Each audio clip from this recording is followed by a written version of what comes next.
Halo, selamat pagi dan selamat berjumpa kembali di channel ini di Mind Trading Institute bersama saya, Leo Budi. Seperti biasa, pada topik kali ini kita akan mengupdate market di minggu depan. Kira-kira akan seperti apa dan apa yang akan dapat kita manfaatkan sebagai sebuah peluang untuk kita bisa meraih profit atau meraih cuan dari market minggu depan. Nah, di depan teman-teman kita akan mulai dengan indeks harga saham gabungan. Kalau melihat indeks harga saham gabungan, di mana pada penutupan market di hari Jumat kemarin pada sesi pertama mengalami penurunan dan di menjelang penutupan sesi yang kedua, indeks ditarik kembali ya. Jadi membentuk seperti hammer di situ. Saya tidak mengatakan itu adalah hammer, tetapi bentuknya seperti itu. Jadi kita akan melihat apa yang akan terjadi pada market di minggu yang akan datang, di minggu ini terutama ya. Dan secara teknikal kita melihat memang penurunan indeks itu sudah mulai terbatas. Artinya indeks pada hari Jumat kemarin sudah meretest kembali support di area 5068. Dan di area 5068 sampai 5030 itu merupakan sebuah area yang saya pikir akan cukup kuat untuk menahan indeks turun kembali. 5030 terutama level itu teman-teman perhatikan, jika indeks bertahan di atas level tersebut 5030, maka kecenderungan yang ada secara teknikal indeks masih akan melanjutkan tren yang ada pada minor trend ini. Artinya dia akan terus melanjutkan trennya ke uptrend ya, yang membentuk sebuah fraktal higher low saja. Untuk minggu depan kita masih akan melihat indeks memiliki kecenderungan untuk bullish kembali, untuk retest kembali di 5150 sampai 5190. Bahkan jika dia berhasil menembus trend line ini, kita melihat indeks akan menutup gap yang terjadi di penurunan sebelumnya. Jadi ini sekitar 5230 sampai 5210. Jadi itu kita masih akan melihat kecenderungan indeks menembus ke sana. Beberapa sentimen yang bisa kita lihat yang akan mendukung pergerakan indeks menuju ke sana itu adalah pertama tentang Omnibus Law Cipta Karya. Di mana Omnibus Law ini kita udah mulai melihat sisi positifnya setelah banyak sekali press conference dan banyak sekali pemberitaan-pemberitaan yang membenarkan isi dari Cipta Karya ini. Dan memang kita akan melihat bahwa sifat dasar dari Omnibus Law itu adalah benar-benar menghilangkan adanya tumpang tindih peraturan dari banyak sekali undang-undang. Jadi Omnibus Law ini adalah sebuah undang-undang yang mencoba untuk mensinkronkan peraturan-peraturan yang ada, sehingga ini bisa menarik investor untuk berinvestasi ke Indonesia terutama. Dan kita melihat ada beberapa sektor yang akan diuntungkan dengan adanya Omnibus Law ini. Terutama yang pertama yang bisa kita lihat adalah sektor properti. Kalau boleh kita katakan dengan lebih spesifik adalah yang berkaitan dengan lahan industri. Seperti kita tahu karena pandemi ini banyak sekali industri-industri yang mencoba untuk merelokasi pabrik mereka, perusahaan mereka dari sebuah negara yang mungkin sudah memiliki biaya operasional yang terlalu tinggi. Mereka cenderung untuk mencari negara dengan cost yang lebih rendah. Jadi salah satunya adalah Indonesia. Dengan adanya Omnibus Law ini, setidaknya kita bisa meningkatkan daya saing kita dari pesaing kita yaitu Vietnam. Ya, dan teman-teman bisa perhatikan sektor properti spesifiknya ada di lahan industri. Di situ ada beberapa saham ya, teman-teman bisa perhatikan. Dan yang kedua adalah sentimen dalam negeri sendiri, yaitu tentang adanya usaha pemerintah dalam menggait atau meraih kesempatan menjadi sebuah negara produsen baterai untuk mobil listrik. Tren mobil listrik sekarang sedang berkembangnya ya, dengan adanya program Go Green, dengan adanya program untuk mencegah perubahan iklim yang sedang begitu gencarnya terjadi. Program mobil listrik ini akan menjadi sebuah program yang akan digenjot oleh banyak negara. Nah, salah satu komponen yang diperlukan di dalam mobil listrik ini adalah baterai. Dan bahan baku untuk membuat baterai itu ada di Indonesia, yaitu nikel. Dan untuk Indonesia sendiri, kita merupakan salah satu produsen atau salah satu penghasil nikel terbesar di dunia. Jadi teman-teman bisa melihat sektor tambang atau sektor mining yang berhubungan dengan nikel. Mungkin teman-teman sudah mulai melihat di minggu yang lalu Antam, Tins, Inco itu sudah mulai naik ya. Teman-teman bisa menganalisa apakah kita bisa mendapatkan kesempatan kembali, terutama teman-teman bisa melakukan analisa kembali di mana titik harga yang paling optimal kita bisa masuk. Saya tidak akan memberikan teknikalnya, tetapi untuk saat ini memang 3 saham metal itu sudah berada di harga yang cukup tinggi. Artinya kalau teman-teman kejar sekarang itu berarti teman-teman FOMO. Tetapi dengan mengetahui sentimen ini, maka teman-teman bisa melakukan analisa apakah menunggu harga-harga dari saham-saham tersebut pullback. Nah, pullbacknya kita harus tunggu di mana? Silakan teman-teman analisa, ya.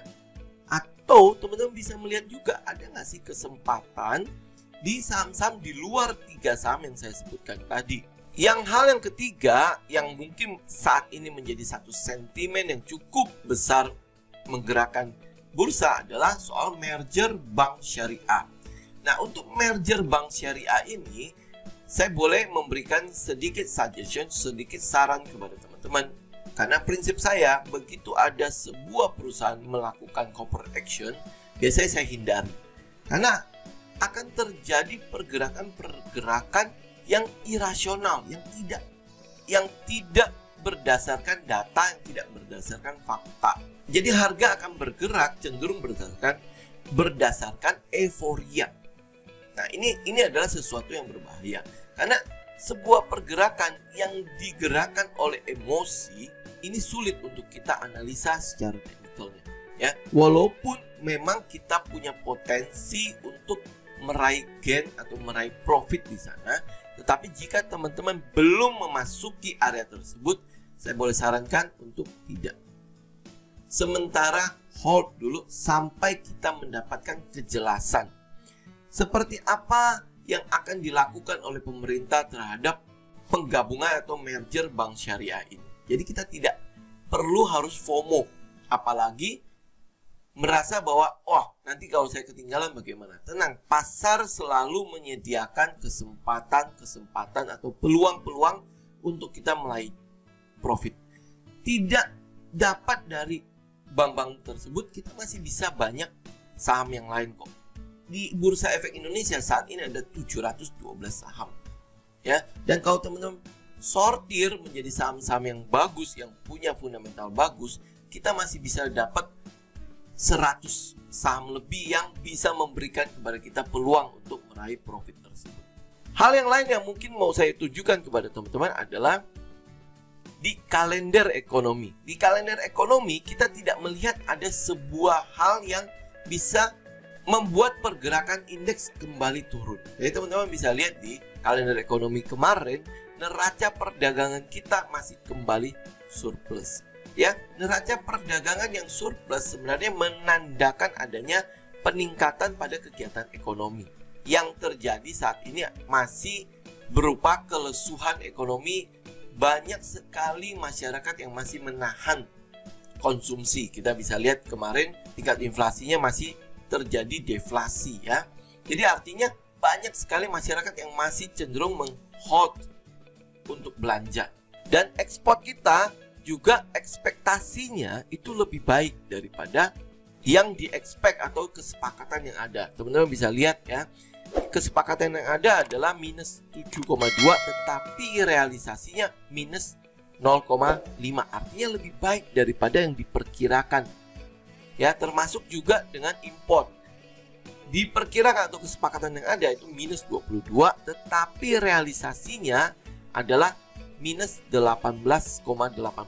Itu artinya apa yang terjadi di pasar itu di luar daripada ekspektasi yang ada, lebih baik daripada ekspektasi yang ada. Yang kita mungkin akan tunggu adalah nanti di tanggal 2 November dan di tanggal 5 November. Teman-teman bisa lihat di situ ada tingkat inflasi ya, PMI manufaktur. Dan habis itu yang tanggal 5 terutama ya. Tanggal 5 mungkin itu akan menjadi sedikit menjadi sentimen untuk pergerakan pasar. Tetapi teman-teman harus ingat, pasar selalu price in sebelum berita ini terjadi. Jadi jangan tunggu berita ini terjadi baru teman-teman price in. Teman-teman harus udah mengantisipasi sebelumnya. Timing tools yang kita punya adalah di technical. Teman-teman bisa lihat pertumbuhan ekonomi Q ke Q untuk Q3 diperkirakan positif dari minus 4,19 itu ke positif 2,7. Jadi ini perkiraan ya teman-teman ya. Kesepakatan yang ada di pasar menunjukkan bahwa di Q3 pertumbuhan ekonominya akan positif dari sebelumnya minus. Jadi ini akan menjadi sebuah pricing in pasar karena ekspektasinya di Q3 itu positif untuk pertumbuhan ekonomi di Q3 ya. Sedangkan untuk PDB-nya, PDB laju pertumbuhannya untuk tahunan di Q3 masih diperkirakan minus. Ya, tetapi minusnya sudah jauh lebih baik daripada sebelumnya yang minus 5,3 di Q2-nya ya. Jadi dengan begini ya sebenarnya Indonesia sudah resmi masuk ke dalam resesi kan. Tetapi yang teman-teman mesti lihat adalah esensinya. Dari minus 5,3 berarti kalau ini terjadi peningkatan menjadi minus lebih kecil daripada minus 5,3, berarti ini minus 5,3 adalah puncak dari kontraksinya. Nah, sedangkan kalau udah terjadi puncak, kita akan melihat ada peningkatan pada pertumbuhan PDB kita. Nah, kalau udah ada pertumbuhan pada PDB kita, reaksi market akan positif. Karena market berharap adalah ekonomi yang bertumbuh. Dengan adanya pertumbuhan ekonomi, berarti kita akan melihat bahwa ada pergerakan atau kegiatan ekonomi yang sudah mulai berjalan setelah kemarin mungkin ada pandemi, ada PSBB dan lain sebagainya ya.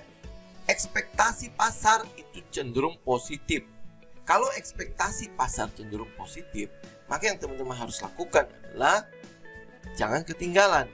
Ya, kita bisa ngeliat ekspektasi positif di pasar, berarti 5030 mungkin saja di retest oleh pasar, oleh indeks ya.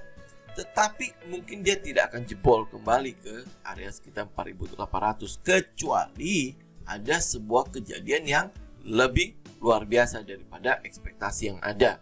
Tetapi dengan adanya data-data yang ada saat ini, kita melihat 5030 itu akan menjadi sebuah level yang kalau sampai diuji oleh pasar itu akan cukup kuat untuk menahan penurunan indeks harga saham gabungan. Bahkan kecenderungan yang ada menurut saya adalah minggu depan kita masih akan menghadapi pasar yang bullish. Oke, nah sekarang kita lihat sebentar ke Dow Jones. Apa yang sedang terjadi di Dow Jones untuk menjadi sebuah referensi kita melihat secara teknikal indeks harga saham gabungan. Karena semua indeks dunia itu mereverse ke Dow Jones ini. Nah, kalau kita lihat Dow Jones, memang kalau kita tarik trendline, ini minor trendline saja ya. Memang ada trendline di sana, ada resisten trendline di sana yang berusaha untuk ditembus oleh indeks Dow Jones. Dan kalau kita melihat eskalasi pemilu yang saat ini sedang akan berlangsung di US sana, maka indeks ini cenderung akan dipertahankan dalam keadaan bullish oleh pemerintah yang saat ini. Karena tentu tidak bagus ya, dalam keadaan pemilu ini indeks menjadi merah atau indeks menjadi bearish. Itu akan sangat tidak bagus untuk pasar menilai bagaimana incumbent pemerintahan saat ini bisa bertahan menghadapi pemilu yang akan datang. Jadi ada kepentingan pemerintah saat ini pada pergerakan Dow Jones ini. Jadi kita masih akan melihat Dow Jones setelah retest ke bawah, dia masih akan kembali menguji 29.100 sampai 29.550. Jadi kalau melihat Dow Jones, mereka masih punya ruang untuk bergerak bullish. Demikian teman-teman untuk market update kita di minggu ini. Semoga market update ini boleh cukup menjadi sebuah direction buat teman-teman untuk menilai pasar. Jadi ada 3 sektor, saya boleh tambahkan satu sektor yang mungkin ada potensi terjadi bullish di minggu ini, yaitu sektor CPO. Jangan lupa, musim La Nina itu sekarang teman-teman bisa melihat pemerintah saat ini sedang mempersiapkan terjadinya, mungkin ada curah hujan yang jauh lebih tinggi akan terjadi di semester kedepannya. Ada satu efek La Nina di mana curah hujan jauh lebih tinggi, dan kalau teman-teman tahu, jika curah hujan lebih tinggi, efeknya kalau untuk ke sektor CPO adalah tanaman-tanaman sawit itu cenderung adalah tanaman-tanaman gurun kan. Jadi mereka sebenarnya tidak membutuhkan curah hujan yang terlalu banyak. Mereka akan tumbuh lebih baik di musim kering. Nah, dengan adanya curah hujan yang lebih tinggi, berarti ini kemungkinan besar akan menurunkan panen yang ada. Dengan penurunan panen yang ada, otomatis stok akan menurun. Jika supply demand-nya seperti ini, maka kecenderungan harga CPO akan naik. Dengan kenaikan harga CPO, otomatis buat perusahaan-perusahaan yang siap menghadapi La Nina ini, stok CPO-nya cukup tinggi dan mereka siap menghadapi musim ini, maka itu akan memberikan sebuah advantage atau nilai tambah kepada perusahaan tersebut dalam hal meningkatkan penjualan mereka karena harganya naik kan, dan mereka punya stok. Demikian teman-teman untuk video kita kali ini, semoga bermanfaat dan sampai berjumpa lagi di video berikutnya. Salam tim.